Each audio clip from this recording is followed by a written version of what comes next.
Hey, what's up guys and welcome back to Anime King. And today I'm going to be giving you part 9 of What If Naruto Was a Elite Blue Eye Uchiha. Remember to get this one to 100 likes as usual. Share this to all of your friends in your social media platform. And also guys, stay in tune for the brand new episodes coming over on Anime King 2. And also over on Anime King 3 as well, guys.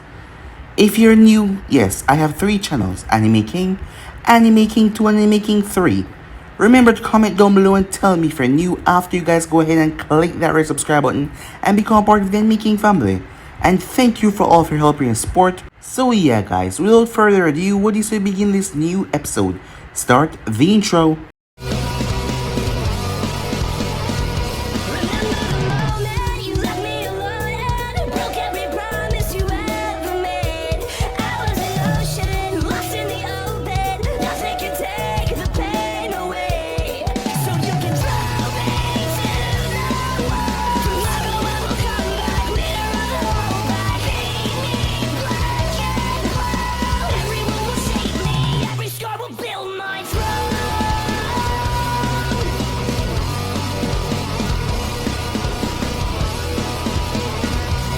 So the last time we left off, Itachi had found the map that was left for him by his uncle.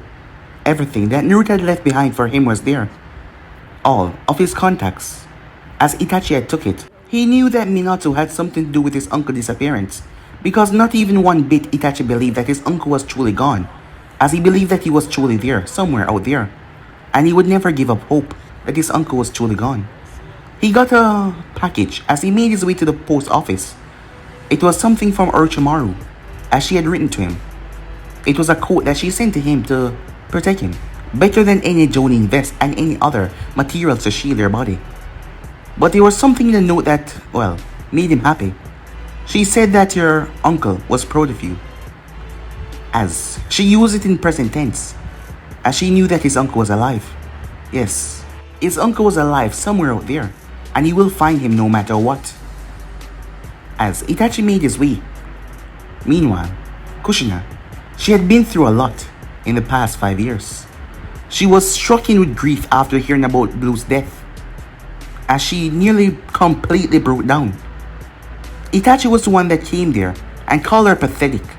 She ended up smacking the boy, but she realized she wasn't the only one that was hurting, as she was able to pull herself together, as she despised her ex-husband that was now Minato. As he came at the school, he was supposed to get the new batch of Genins and their team placement.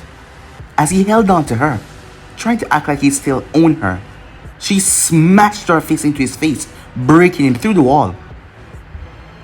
As she wasn't his property, as she didn't even know what she ever saw in that man.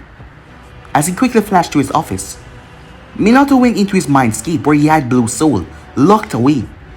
Hundreds upon hundreds of seal he placed upon his soul, but the fire just kept on getting hotter. Minato knew if he slipped up just for a second, if he lost concentration, if he was able to just even slip, Blue would break free and take control.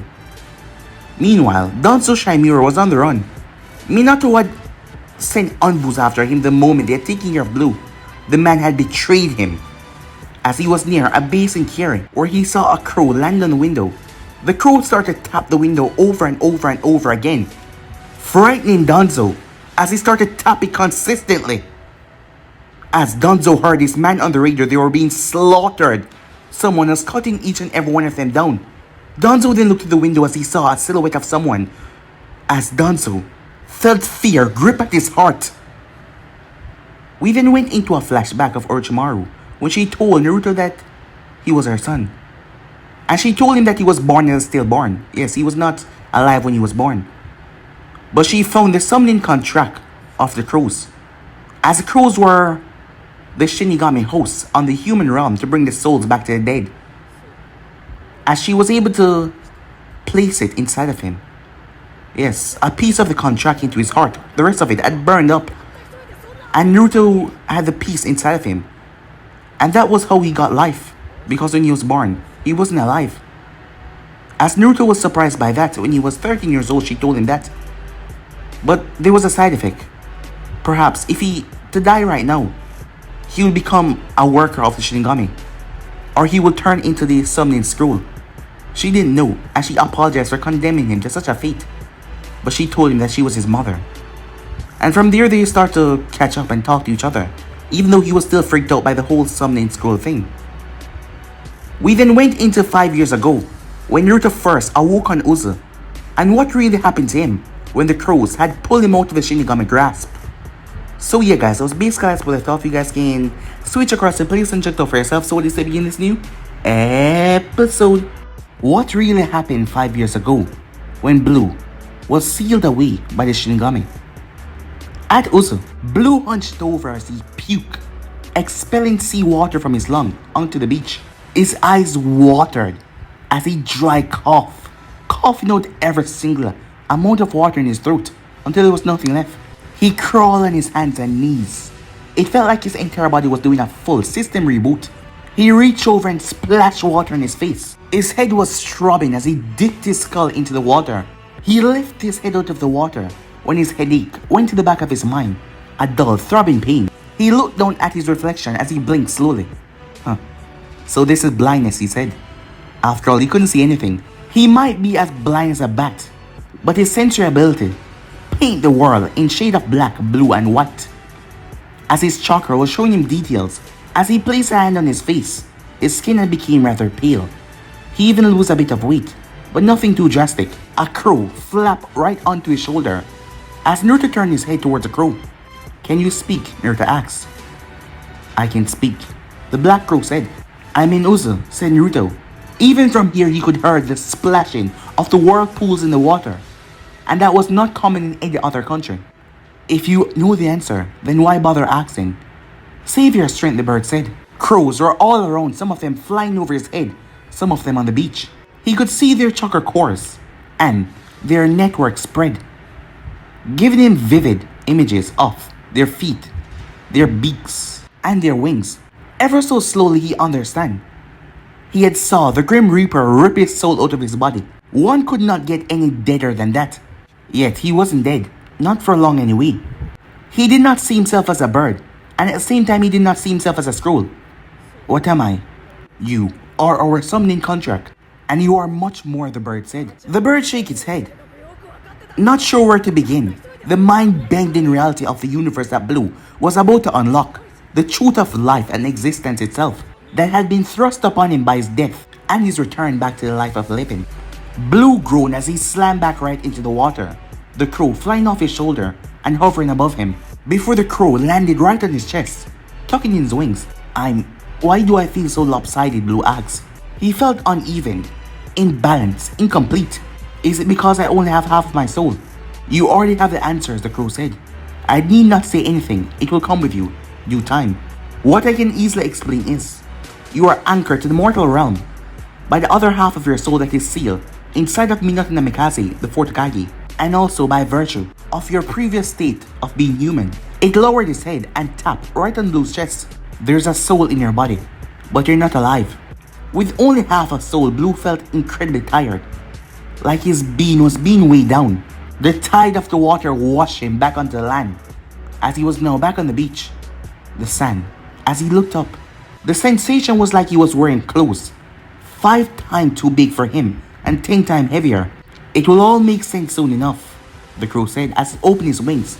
A few of the crows flew away, going to do functions that Blue was too weak to understand at the moment. His eyelids became heavier.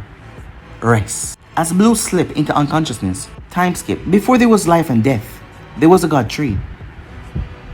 Less than sentience, the tree stood tall in the soil of the earth. The god tree had no thoughts or consciousness. It didn't wonder how it came to be. 2 roots had stripped away and formed the summoning contract for the crow. One of them did, the harbinger of death and destruction, and the other root had formed the summoning contract for the koi fish, the bringer of life and substance. These were the only 2 contracts made from the god tree, but as soon as they were made, they were hidden by natural events, hidden away from the hands of humans, until Orochimaru the Sannin discovered the whereabouts of the summoning crow contract. Animal contracts were an ancient creation And one agreeable thing with all of them, the summoner had signed with their blood to create an infinite dimension storage seal. That was a seal that formed their different summoning realms, except the first two summons did not have their realm connected to their predecessors. Summoning contract were the homes of the animal summons. They were the glue that bound them together. Quite literally, their ascensions, their chakra network, their abilities. But the home that the crow resided in was the underworld. Orochimaru did not know by merging a piece of the crow summoning contract with the heart of her dead child, he became the underworld. The crow contract, the abyss, hell. Blue's intellect was his. The crows had nothing to do with that. And his proficiency in the shinobi arts, that was all his. Dying in order to awaken to the reality of being the contract for an ancient crow summon was unfortunate. But what Blue really hated was that for the majority of 2 years he could not move. He couldn't feel nothing. Not his toes, not his fingers, not his face, nothing. He lay on the sand. He was shaded by a canopy. It was done by the birds that he commanded. They dropped soft, unseasoned, raw fish into his mouth, doing their best to make him chew and swallow. But these were difficult, seeing that they only had claw feet. The birds were unused to doing other functions than taking and carrying souls to the underrealm, where those souls would be eternally tormented and tortured for their sins, or transported to the heavens, where the golden koi fish tended to them in comfort and serenity. To pass the time, he conversed with the crows. They were as curious of him as he was of them. Blue was the underworld, he was the abyss, their home. In more ways than one, he was their master. He was basically the accumulation of death. He told the crows not to inform his mother that he was alive. He didn't want her rushing over to Uzu and mother him back to health. He wanted to get back to his feet with his own strength. And with time he did. Close to the second year ending, he started to feel his toes, his legs, as he started to circulate chakra through his body, as it pushed him to get back up. His muscles scream and ache. His chakra system was trembling for not circulating chakra for 2 years, for not even using it. He pulled himself on his belly, using his hands to drag him. He looked more snake than human. His long black hair shaggy with the soil. His fingernails were cracked. His abdomen was scratched all over. But his milky white eyes were narrowed with determination through all of this. Blood leaked from his ear and mouth. But he persevered on. From crawling on his belly like a reptile, he started to gain mobility to crawl on his hands and knees. Then several weeks later, he retaught himself how to walk. His steps were agonizing. His body was trying to tell him to sit down and accept himself as crippled. But he did not. He persevered on. He fought on. Then he began to jog. Then it turned into a full blown sprint. When he was sure that he could restrain himself for a jog for about 5 minutes, he started to train himself back into the shinobi arts. His body hadn't forgotten this, and his mind already knew what to do. But he just needed to put in a bit more effort than before. His training took him through Uzu in the empty streets, picking what weapon that he could and retaught himself. Being the embodiment of the underworld and the master of crows meant that he truly couldn't call himself human again. Through the course of his retraining, he had to accept that he was an unexplained existence. A demigod? A kami? What he understood was that as soon as he reached a strength that he possessed when he was alive, he was able to shoot past that limitation. Blue was the extension of the god tree, the primordial being that overlooked the creation of the universe in all its unaware ascensions. Blue laid down the foundation for chakra once Kaguya Osusuke first consumed the fruit. The Blue Uchiha was hell, and he had control over all that was condemned in it. It was both an enjoyable adventure and a painful experience to learn all the new things that he could do with his newly found demigodhood. The crows he commanded found their place below him. History was a bit incorrect saying that the crows were the messengers of the Shinigami. No, they were the messengers of death. 4 years after returning back from the dead, Naruto, Blue the Uchiha, crafted himself a sailing boat as he went back to the continent. Back to the present time former base, at Kiri, leaning back on the tree of a trunk. Blue placed his hand behind his head as his feet was wrapped in bandages, showing his dark shinobi sandals that he was wearing. And he was wearing a black pants as well, and the standard shinobi weapon strapped to each of his thighs. His high-collar cloak gave nothing else away. A light breeze swept through the area, ruffling his hair. He wrinkled his nose, blinking the eyes under the bandages as he frowned. It's taking her longer than I thought. A short distance away from him was a building pulsing with hot pitch black flames with a white mist different from the one that was found in Kiri. The blast was focused on the top floor and the floor beneath it, leaving the bottom floor in a horrible state. Blue's ear twitched as he heard the fighting going on inside. Blade clashing against blade. He wasn't worried about Orochimaru's safety. She hadn't become a Sanin by standing back and watching her former teammates fight. The snake lady wasn't some helpless damsel in distress. He purposely left the fight to her as she insisted. She had a grudge for all of Root. They insisted in her son's death. During the 4 years of Naruto's self-rehabilitation, she had been on a crusade against Root, raiding and slaughtering everyone she found in the base. When she was sure there was no more Root on the continent, her next target was Minato Namikaze. He smiled as he heard feet patting towards him. The dozen of crows that were perched in the tree looked down as Orochimaru came out, soaked in blood. The woman grinned sadistically, showing her fang canines, as she tossed to the base of a tree a decapitated head of an unmasked Root shinobi. Looked like he had the poor luck of being the last one to die. Part of his skull was caved in, his eyes were slashed out. They're all dead. Her son's smile lifted as he turned towards her. Did you have fun? The woman scoffed. It would have been more fun if they screamed louder, but she shrugged. This will have to do until I find more of them. What of Danzo? Naruto asked. Incinerated beyond the point of recovery, she said, as she undid her kimono. Doing that without a shame as she dumped it on the ground, it was soaked in blood. Under her kimono was a white vest and a crimson red sports bra. The man huffed as he turned away, even though he couldn't see. Its sensory ability was able to draw the world around him in fine details. Without need to be told, the crows also look away, out of respect for their master. He died long before I came for him. As she set fire to the clothes, she unsealed a new set of clothes and put them on. What are you gonna do? She said. She would take a bath later. I'll bring him back. The hand on his stomach came up as he rolled his wrists. A black crow flapped out of the darkness of his wrists and perched on his shoulder. This one had a bandage wrapped on his head, covering his left eye. The bird looked around confused. It jerked when it saw Blue. Orochimaru chuckled as she leaned her shoulder in a tree that Blue was reclined on. If it was any other person, she would have felt jealous at how easily he brought back a dead person while she spent a large chunk of her life learning and perfecting the Imperial World Resurrection Jutsu that was Edo Tensei. But this was Naruto, her son. She couldn't be jealous even if she tried. Kiri ninjas would be here soon to investigate the explosion. And Orochimaru said. He rolled his eyes. Killing everyone in sight is not the answer to everything all the time, Orokai, he said. I can divert them from here. Give you enough time to interrogate Danzo. She pushed off the tree as she dusted off her shoulders and cracked her wrists. She glanced over her shoulder. I still don't get why you don't want the world to know you're alive, Naruto. I don't need the world to know I'm alive, he said that smirk. Just Minato. As it drove harsh chills down her spine as she could feel the amount of bloodlust. The feeling of death just radiating off her son. Oh, the horrors that awaited Minato. So much. She departed to throw off the Kiri ninjas, leaving Blue with a crow Danzo. Now, said Blue, relaxing calmly.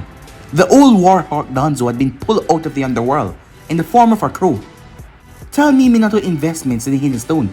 Against his will, Crow Danzo's beak opened as he whispered into Blue's ear, telling him all that he knew.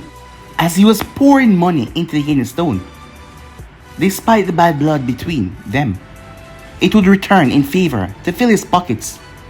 Minato had real estate agencies in the Hidden Stone, in a town in the far east, and that agency connected to another one he owned in the far west. That is where Minato was getting his billions. Blue once owned a real estate agency until he signed off his worldly possession to his nephew. That agency was based in Fire Country and has been growing in Kumo and Waterfall for some years now, deepening their roots in the two great hidden villages, as he knew how profitable they were. It would be a big blow on Minato's money if he burned the real estate agency down to the ground. So far, he has destroyed Minato properties in Fire Country, but that won't be the end of it. Crow Danzo did not know very much, but he knew where they were located, the agencies, but they were too well guarded. Well, that won't be a problem. Raising and building to the ground won't be a problem for him, seeing that he had control over Hellfire at the moment. But in order to cripple those agencies, he will have to strike all the houses that they sold or rented. His accountant in iron knew that he was alive, and they were buying out the insurance agency that was linked to Minato Real Estate Agency. Having all of the house that was rented and bought go up in flames because of the gas leak that would surely destroy the company. And then they will come for, well, their insurance that was in the possession of the Iron accountants, pulling them over towards Blue Agency. After all, no one will buy a house that they think was defective. In roughly 20 hours, the Iron accountant was going to meet with Itachi in Konoha. That was enough time to get everything ready. He channeled chakra into the seal on his upper left arm to send a message to Orochimaru. As he then got to his feet, the moment they fully touched the ground, he burst into a murder of crows. Naruto had control over an uncountable number of crows, and he was a personification of the underworld, so he knew very much the machinations that threatened his plans. One of the cogwheels were headed to Konoha to cause chaos, but he wasn't bothered by that though. Kushina could protect herself. Time skip.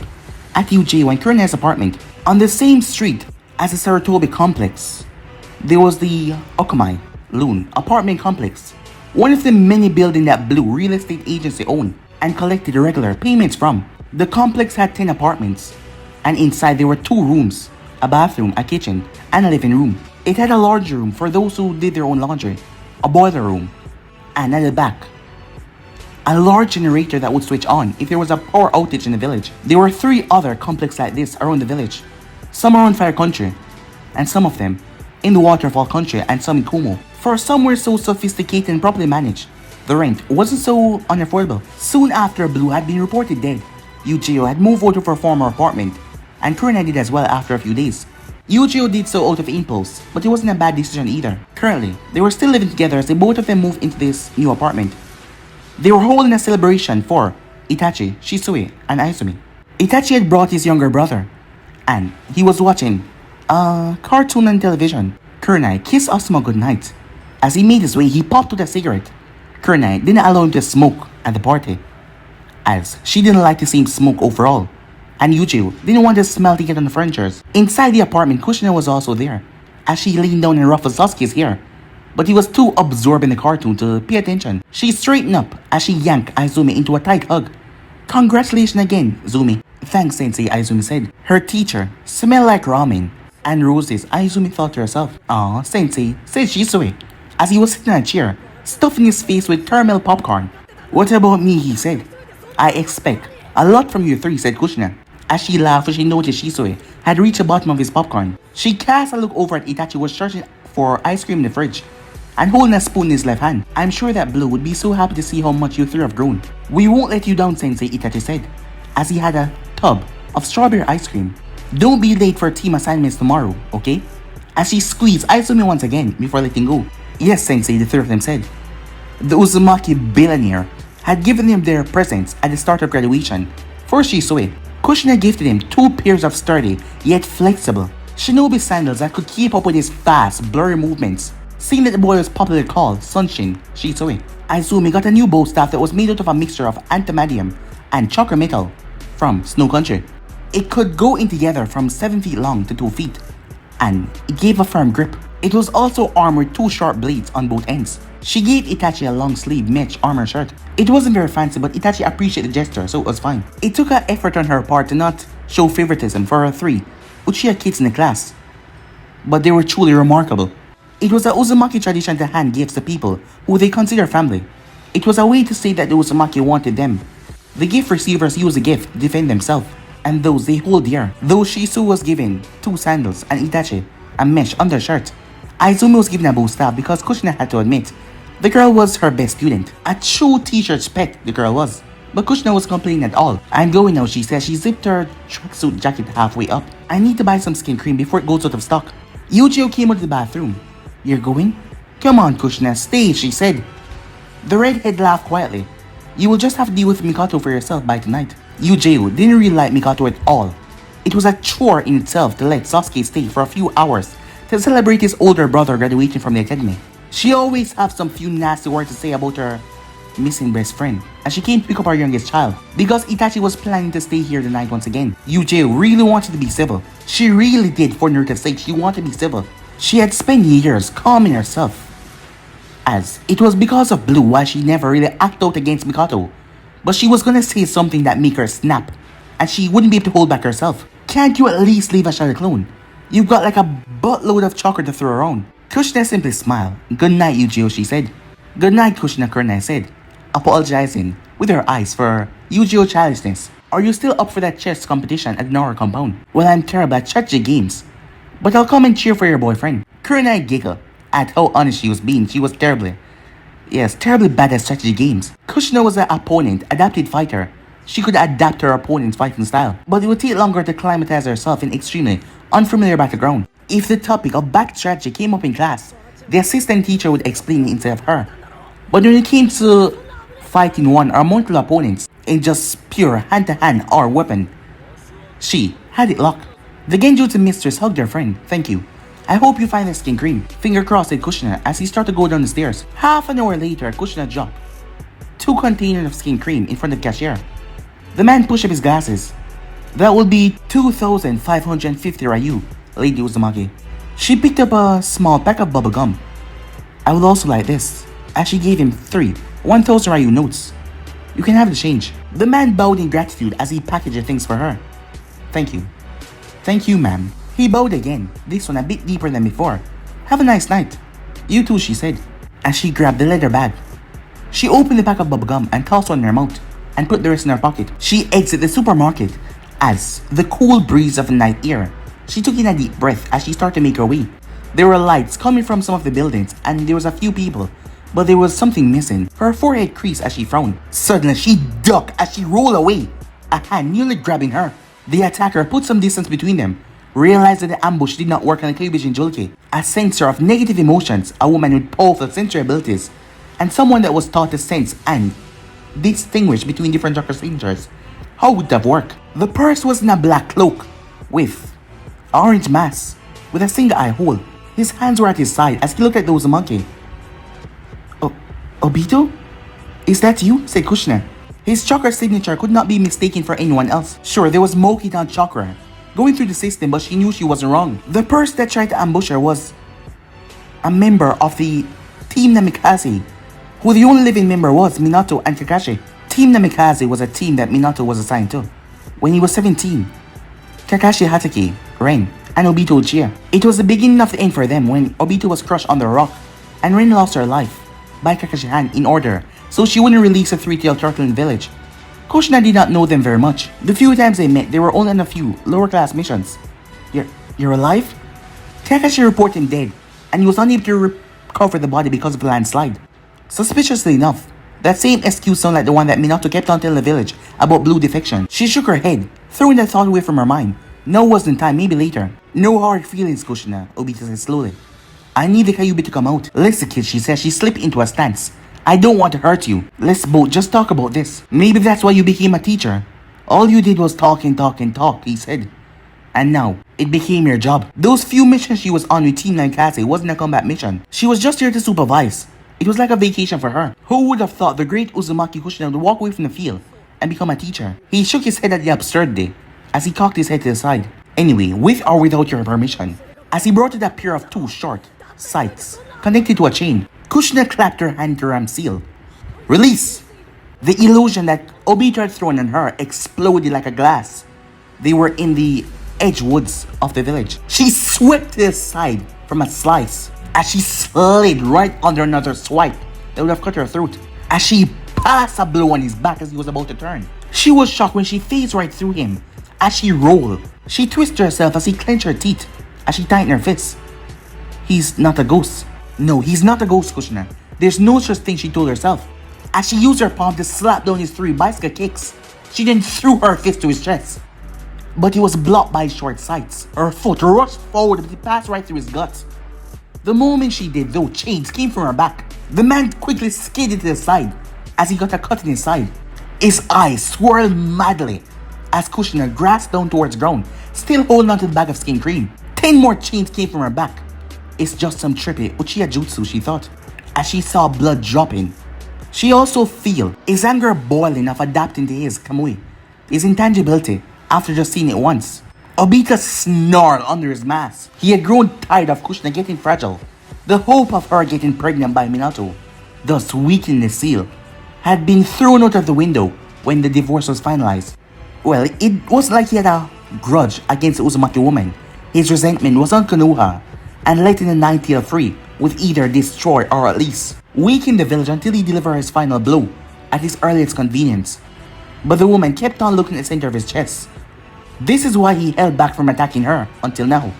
He hadn't underestimated her. He only assumed the brash nature that she had in her younger days would make her less careful. He had the Mohidan and it would deal a great deal of damage if he released it in the center of the village. But that still did not compare to the raw, powerful Nine-Tailed beast. Yes, pale in comparison. Not to mention he wasn't as strong as Oshrama when using the Mohidan at all. He calmed himself. "Where are your swords, Kushina?" he said. She raised an eyebrow. "So I can cut off your legs faster." She shook her head as her chains swayed behind her. "You will just have to deal with what you see," she said, as she launched herself like a bullet. Obito made himself intangible as her fist came towards his chest. But that fist stopped an inch before to clang against his sides as she slammed her other fist into his jaw. Crack! The man's head snapped to the side as his Sharingan eye bugged out as he spat out blood. He made himself untouchable once again before a kick could strike his shoulder. The foot whipped around as it passed through him before she pivoted and launched her other foot towards him. He started to backtrack as she launched everything she had, as she kept on attacking him rigorously. She ended up passing through him as she stopped at the last moment to bring her other feet up. Bang! Obito cursed as she saw his pattern. Activating his Kamui, his guard, decreased as she could see it quite easily. She had the experience. Kushina was 5 years Obito's senior. She had fought and trained with other Uchihas, increasing everything as she did. Obito wasn't, well, a lost cause either, as he was the one that massacred all the shinobis that came to recover Ren's body. His eye evolved to the Mangekyou as he dodged out of a punch. He twists as he drives a knee right to her chin. Thud! Obito smirked under his mask, only to realize he did not hit her chin. He hit the bag that had the item inside. All the creams inside was reduced to a sloppy mess. Kushina's eyes saw red. "No, no, no, no, no," she screamed. "These were the last two, you asshole," as she attacked him. Obito swift as he moved, making himself intangible. He then noticed something, but at the last moment, a chain so thin, so tiny, had came from her heel, drawing a seal on the ground. Chakra absorption cage. He jumped away from the chain that broke from the ground. Chain shot from her arm, trapping him though, as he was trapped in a cage. Seal. He looked down towards the seal as he cursed, as he could feel his chakra leeching away. Amaterasu. The flame burned all 5 layers of the chakra absorption steel for him to hop away just in time. She quickly moved away from the hot flames as her chains were wrapped around her arms. "Fire sealing method," she said, as she sealed the flames away. Uzumaki chakra chains.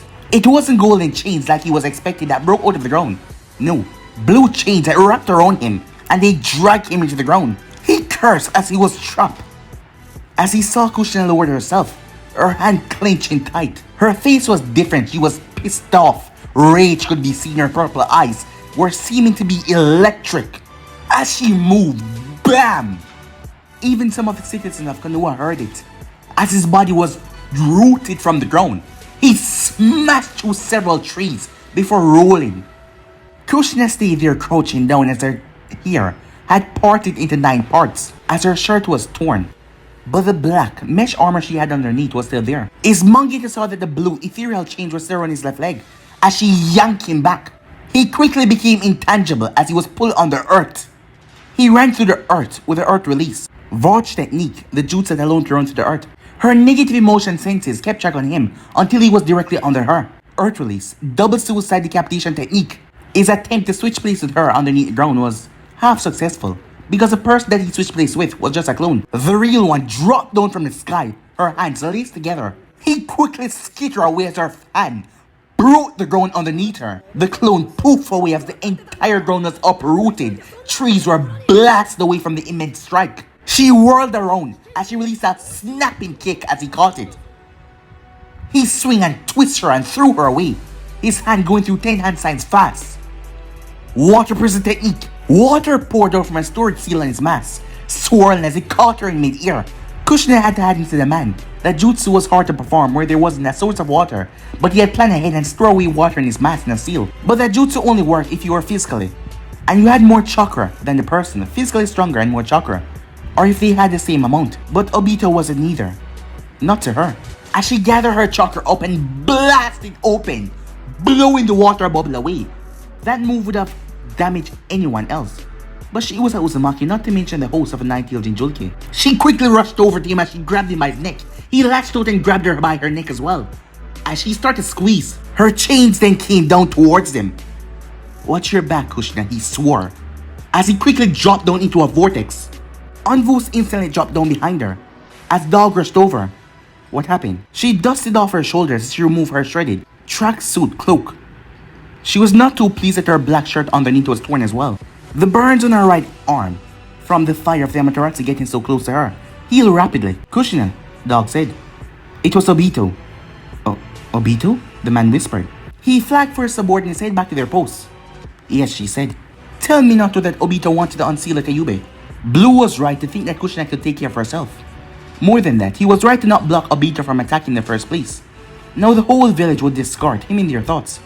Obito Uchiha was a perfect distraction for him, a single milky-eyed crow balanced in a tree. Before it flew away, thousands of miles away in the hidden Saltwater village. Blue smirked to himself. Time skip the hidden Saltwater village. It was a mass of land floating on salt water. The place was quite populated. There was festivals, celebrations always going on, tourists always passing through, fireworks show, everything. There was always something enjoyable there for all ages, all gender. But it wasn't as lively as Zeki. That place was always unending joy. There were 10 bridges that connected the gate to the outside world that provide passageway for people to enter Saltwater. It was a 10-day ride carriage from Konoha, seeing that it was an island wedge between Waterfall Country and Iron Country. A majority of the village revenue came from tourists. That didn't mean that Saltwater didn't have any remarkable shinobi. It was because of tourism. People didn't believe that it had strong shinobis because missions were hardly sent to the place.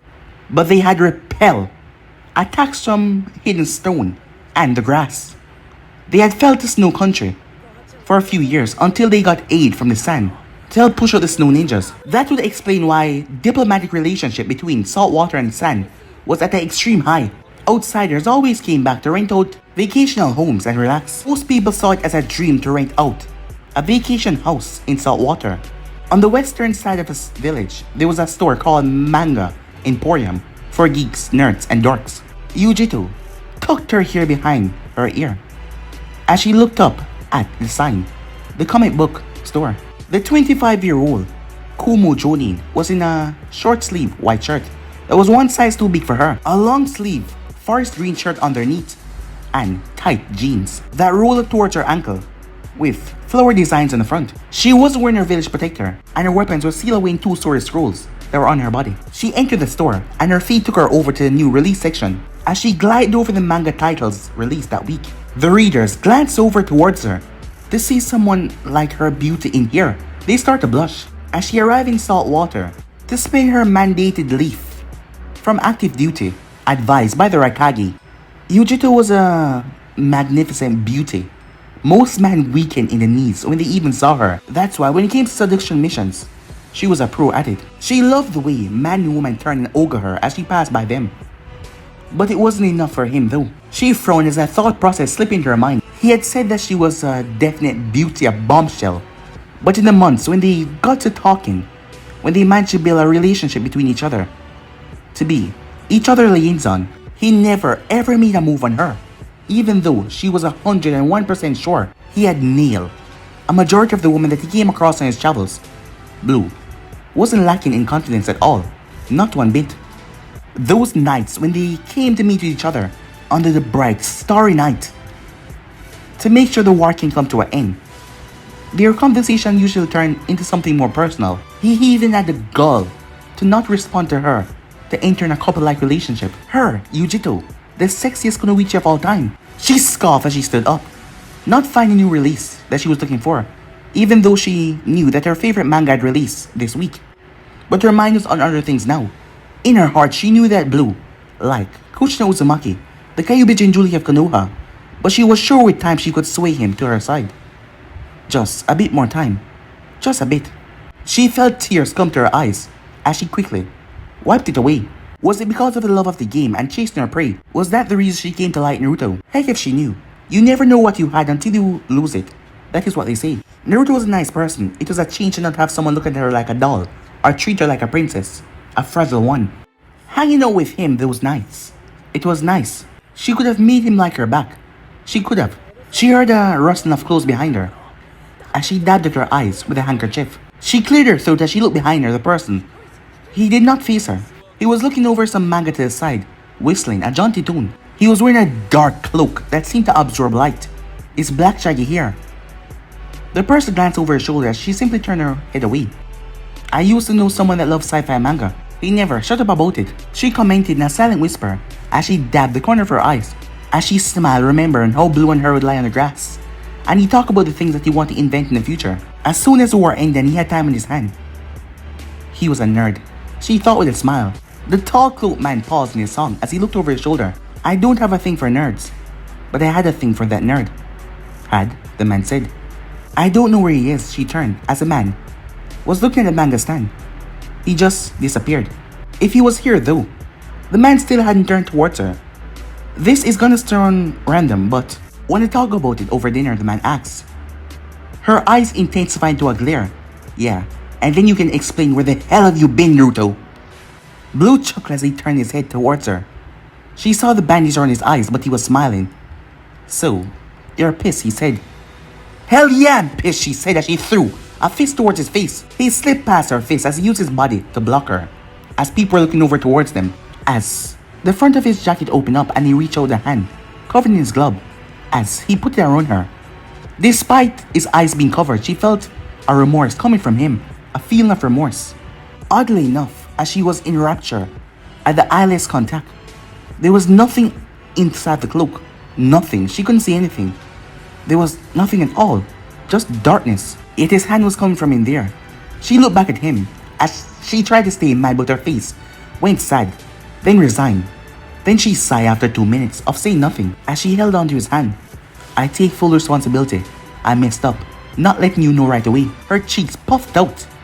You did? A lot of people are miserable, and Naruto did not like people being sad because of him.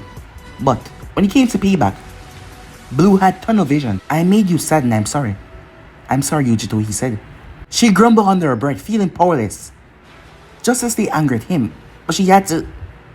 I won't forgive you so easily, Naruto, she said. Can we still have that dinner, he asked. How about at my place, she said. She guided him out of the store. I learned how to cook curry and rice some time ago. You have to try it, she said, looking forward towards Yugito, as she held on to his hand tightly, afraid that he would just disappear into thin air. This time, she wasn't going to lose him. They had to pass the edge of the town, where people were in yukatas. Some kids carrying around fireworks, and sparklers waved them in the air, as Blue's shoulder bumped into someone. Hey, watch where you're going, you brat. Uh-huh, said Naruto, continuing to listen to Yugito, as she was talking about how she made curry. A hand placed on Blue's shoulder. Hey, brat, I said watch where you're going. Blue looked towards his shoulder towards the hand as Yugito noticed. The white-haired man took his hand off Naruto's shoulder. Hey, do I know you from somewhere? The man said. He may have been beaten by the ladies a couple minutes ago, but he never forgot a face so easily. I do know you. You should have kept on walking, old man, said Blue. Yugito looked over. She was still holding on to Naruto's left arm. Naruto's other hand whipped out of his cloak and grabbed the man by his face. Before the man could say anything or even be alarmed. Let's take this somewhere else, Jiraiya. As Naruto pushed and jerked the Sannin took flight. Meanwhile, pale, lavender eyes watched a toad Sannin fly through the sky. From a young age, the blue one had caught her interest. A whisper of a smile graced her face. Unaging after so many centuries and undying, despite long being forgotten, the master of crows would reshape the world, for better or for worse, in the hellish shape or the heavenly realm. Even her godly Byakugan eyes could not see that far. The Robic goddess, the princess of the Otsutsuki clan, placed a hand on her cheek. As she closed her eyes, a smile on her face. Blue, she said. Her grand entrance would be glorious. But guys, if you ain't subscribed right here, if you want to see the next part to do, like, subscribe, comment down below, and turn on that bell notification as I posted. Remember to share to all of your friends in your social media platform. But I'm off for now, and remember to stay tuned for the rest of what is coming your way. Peace.